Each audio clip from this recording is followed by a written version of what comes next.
Video kali ini gue akan membagikan skema box NTX PLR 108 yang terinspirasi dari skema box planar yang umum digunakan. Skema ini dikhususkan untuk transducer speaker legacy dengan tipe LG 8962. Parameter yang akan gue bahas ini merupakan revisi pertama, produksi 25 Januari tahun 2017.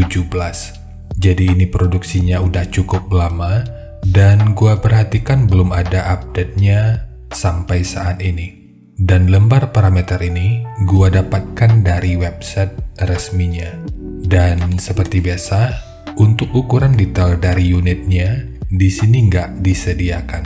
Jadi di sini kita cuma disuguhi spesifikasi teknis dan TS parameternya aja. Jadi kita mulai dari spesifikasi teknis. Untuk nominal diameter, ini ukurannya adalah 203 mm atau 8 inci. Daya tampung maksimum 200 watt. Untuk rentang frekuensi mulai dari 32 Hz sampai 2,6 kHz. Untuk sensitivitas pada 2,83 volt per 1 meter, 86 dB. Untuk ukuran voice coil, 49,5 mm. Sekarang kita beralih ke spesifikasi utama yaitu TS parameternya. Jadi bagian ini merupakan parameter dari impedansi 2 ohm dan bagian ini merupakan parameter dari impedansi 4 ohm.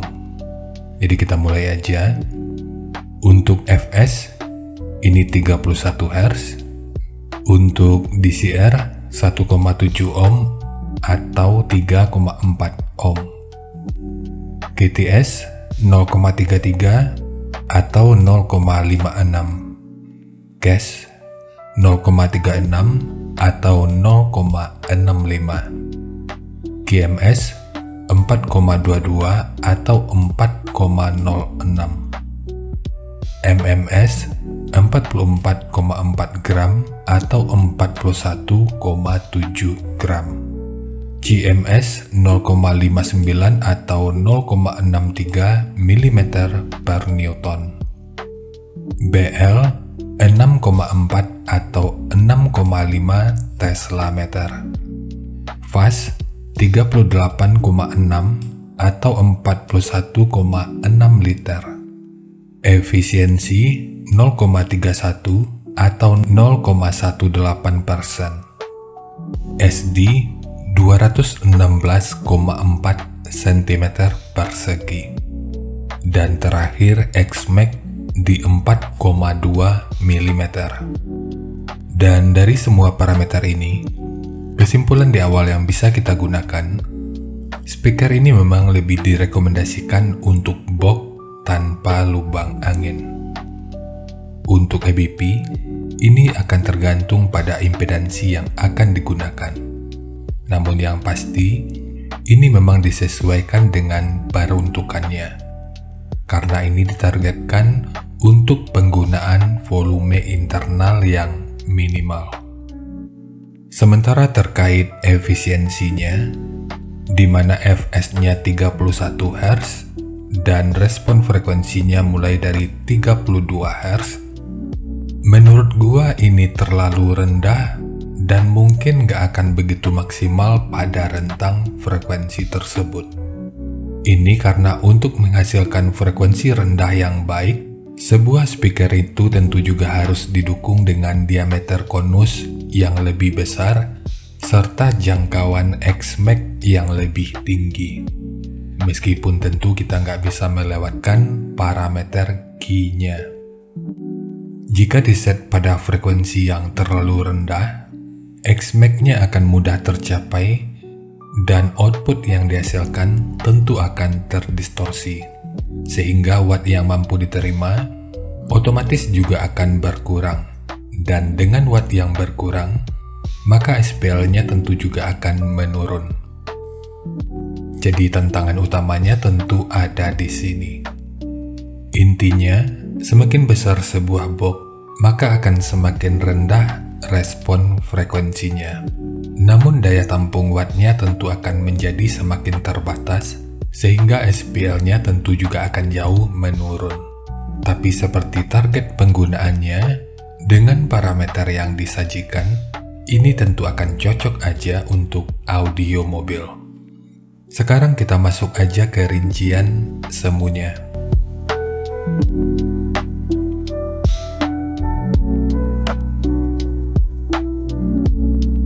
Untuk rincian semu, daya amplifier yang dijadikan acuan itu adalah 100 watt.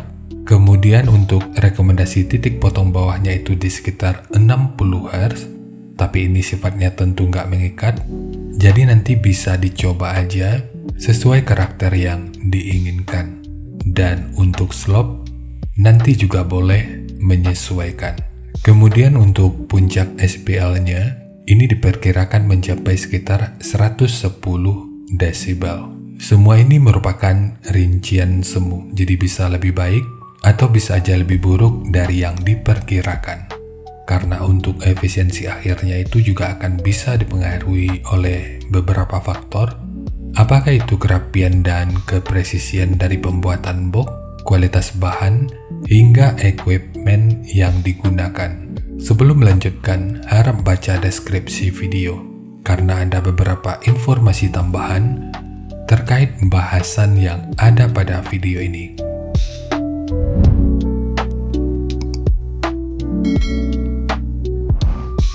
Dan berikut referensi yang gua gunakan dalam mendesain skema box speakernya. Jadi dari transfer function magnitude ini kita bisa melihat meskipun dipotong di 60 Hz, frekuensi 57 Hz itu udah bisa direspon pada minus 3 dB dan 65 Hz pada 0 dB. Kemudian untuk respon dari portnya,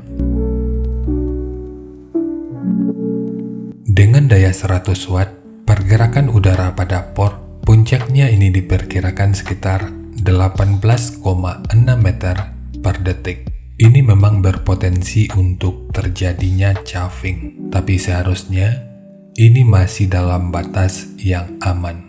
Dan jika lu ragu dengan kemungkinan chuffing yang terjadi, nanti akan gua selipin solusinya pada ukuran skemanya. Sekarang kita lanjut. Untuk gain yang dihasilkan oleh port kurang lebih seperti ini. Jadi secara teori, untuk port ini akan membantu dalam merespon frekuensi hingga sekitar 53 Hz pada minus 3 dB.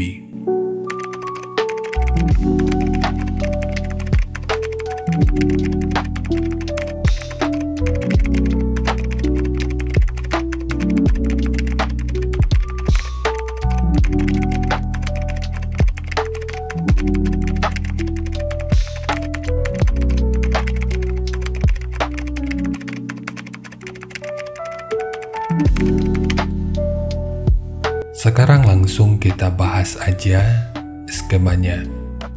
Untuk ketebalan multiplex, ini menggunakan multiplex dengan ketebalan 12 mili. Kita mulai dari tinggi. Jadi tinggi box ini adalah 280 mili, panjang ke belakang 460 mili, kemudian lebarnya 280 mili. Jadi ketiga poin ini merupakan ukuran terluarnya. Untuk port, panjang totalnya adalah 294 mili. Kalau diukur dari bibir depan ini ukurannya adalah 290 mili. Ini memang sengaja dimundurin 4 mili. Ia mana tahu lu membutuhkan sedikit space untuk memasang besi pengaman atau grill speakernya. Kemudian untuk ukuran ruang internal yang kalau kita ukur dari sudut ini sampai ke sudut yang ini ukurannya adalah 154 mili. Untuk sekat dinding belakang, di sini gua menggunakan 2 buah, di mana masing-masingnya menggunakan ukuran 60 mili. Dan jangan lupa dengan segitiga di sisi kiri dan kanannya. Kemudian untuk triplek dari dudukan speaker ini menggunakan 2 lapis, satu sebagai dudukan utama dari transdusernya, dan satu lagi sebagai penguat dari dinding luarnya. Sekarang kita fokus ke ukuran internal dari portnya. Ukuran internal kalau kita ukur dari sudut ini sampai ke sudut yang ini ukurannya adalah 30 mili. Begitu juga dengan ukuran dari sudut ini sampai ke sudut yang ini. Jadi ini ukurannya juga 30 mili. Jika lo ragu dengan kemungkinan chuffing yang terjadi seperti yang udah gua singgung pada rincian semu sebelumnya, ukuran internal portnya naikin aja menjadi 35 mili. Jadi ukuran totalnya nanti akan menjadi 35 dikali 35 mili. Sementara untuk pemasangan speaker yang paling sering ditanyakan, apakah dipasang normal atau magnetnya di luar, dari EBP dan peruntukannya, udah jelas kalau ini direkomendasikan untuk pemasangan normal, tapi semua tetap akan tergantung selera dan kebutuhannya aja. Jadi nanti silahkan dicoba sendiri. Jadi segitu aja untuk skema dari box NTX BLR108, khususnya untuk transducer speaker Legacy dengan tipe LG 8962. Jika nanti lu punya link review dan video cek soundnya, silahkan bagikan aja pada kolom komentar agar bisa dijadikan referensi juga buat teman-teman yang lainnya. Terima kasih untuk lu yang udah nonton sampai detik ini. Bagaimana tanggapannya atas bahasan kita kali ini? Sampaikan aja pada kolom komentar biar kita sama-sama bisa belajar agar lebih baik lagi. Dan seperti biasa, jika lu suka dengan bahasannya, silahkan like dan share aja videonya ke teman-teman lain yang sekiranya juga suka dengan topik yang sama. Untuk lu yang udah berlangganan, terima kasih banyak atas dukungannya. Dan untuk lu yang belum berlangganan, jika berkenan, bantu subscribe-nya.